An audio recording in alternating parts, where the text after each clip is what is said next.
So if you go to this one right here, take a look at that diagram up there. We have it there on the handout for you too. This is what we call the Pinnacle Matrix for effective communication, right here.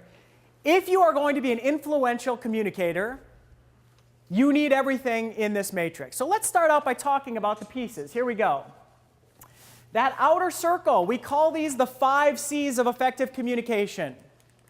Any great speaker, any great communicator who you see run a meeting, give a presentation, deliver a message, are probably going to come across these 5 ways. So as we go through them quickly, for yourself, do a little skill check for yourself and how well do you do on these topics? Are there things that you can maybe get a little bit better at? Let's start with clear. Why is it important if you're a communicator to be clear with your message? Or is it? Is that important if you're an effective communicator? To be understood. Okay, so to be understood. Why else is it important to be clear with your communication? HR, come on. Right. The stakes are huge if you're not clear with your message in HR.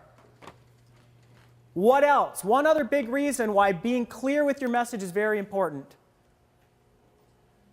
Anybody? Go ahead. Make sure that they're on the same page you are. Getting closer, I like that. You know the acronym WIFM. What's in it for me? WIFM. We call it the benefit in the Pinnacle method. What we teach, what's the benefit to your audience? What's in it for me is what every audience you ever present to is thinking when they walk into that meeting, when they walk into that presentation. All of you come into this session, you want something out of this. Otherwise, you wouldn't be here. So I had to think beforehand, what do they want to take away from this? What would be some good value that I could provide in 1 hour that I have with you? So always be clear about what's in it for your audience. Very important. How about concise? Why is that important, to be concise with our communication? Is that important? Maybe it's not. Yes. Yeah, why? To hold people's attention. Hold people's attention. Why else is being concise important? It shows a lot of respect for the other person's time. I like that. It shows respect for the people's time. It means you've prepared, you've put in the time. Guess what? I have 61.8 meetings to go to this month. So get to the important thing and let me go, because I got stuff to do. We love people who are concise with their message, so very important. How about confident? Why is it important to be confident when you're delivering a message? Believability. It goes to believability, you're right. We like presenters, we like speakers, we like communicators who are confident in their message. How about credible? Why is that important? Trust. You've got to be believable, it goes to trust. Got to be credible with what you're saying and also how you're saying it. How about the last one? And usually the one that's missing, by the way. The greatest presenters, the greatest speakers, the greatest experts I've seen present, you probably see give keynotes and everybody's sleeping in the audience. Got to be compelling. Because if your audience is not listening to you, you're all wasting your time. Your point is not getting through. So if your message is an arrow, it's got to reach the person in the back row. You've got to impact them just like the people up here. So you've got to be compelling. So we're going to talk about how to do that coming up. So those are the 5 C's. I think we hit all of those. So that's what we all strive for in our communication, whether we're giving performance reviews, whether we're giving feedback, whether we're interviewing someone. We've got to be these 5 things. But the question is, how do we do that? Easier said than done.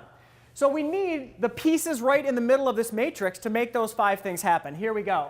Starting in the middle. If there's only 2 things I can have you take away from this 1 hour we spend together, it is the bullseye right there. It's the heart and soul of the Pinnacle method. This is the actor's secret weapon. It's also our secret weapon as a communicator.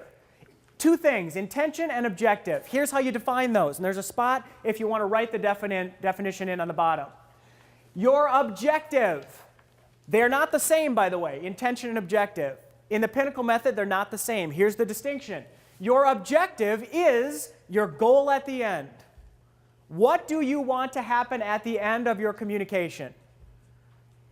That tangible goal. If I'm a used car salesman, I want her to buy this car from me. Simple. That's my goal. Your intention, then, is a 1-word verb that is going to help you achieve that objective. You get 1 word, that's it, as an actor. They're going to say, what do you want to do so you can sell that car? So you're going to have to choose. What is it? Motivate, excite, inspire, reassure, calm. Because once you choose that intention, it is going to inform your delivery, what you do with your voice, what you do with your body, what you do with your gestures, what we call intention cues. Everything we do with our voice, everything we do with our body informs our delivery. Okay, we're going to talk about that coming up in just a second. So that's the core, that's the real center, the heart, the bedrock of good communication, is knowing what you want and how you're going to go after it. So once we know that, you see that middle circle there with the 3 keys, we call them. These are the 3 things you have to deliver a strong presentation or a good speech, or deliver a good message. Starting with good material. Have to have good material, meaning all the information that needs to be covered is in there. Nice transitions from one section to the next, and it fits into the allotted time you've been given to speak. If I tell you we're done today at 12:30, and at 1:20 I'm still up here going through slides, I did a bad job of fitting it into the allotted time. Second key, after we have the good material, preparation. Got to prepare it. Meaning not building the slides, meaning saying it out loud, trying it out on another person, doing it out loud. Actors call it a dress rehearsal. And then the final piece, how did you do when you got in front of the crowd, when you got in front of the audience, when you got in front of that one person for that performance review? How'd you do in the moment? If you ever deliver a presentation and it doesn't go well, go back to this matrix and try to uncover which piece was not there, what was missing. Was the material lousy? Did you not prepare it at all? Or did you choke when you got in front of the boss, when you got in front of the leadership? Okay?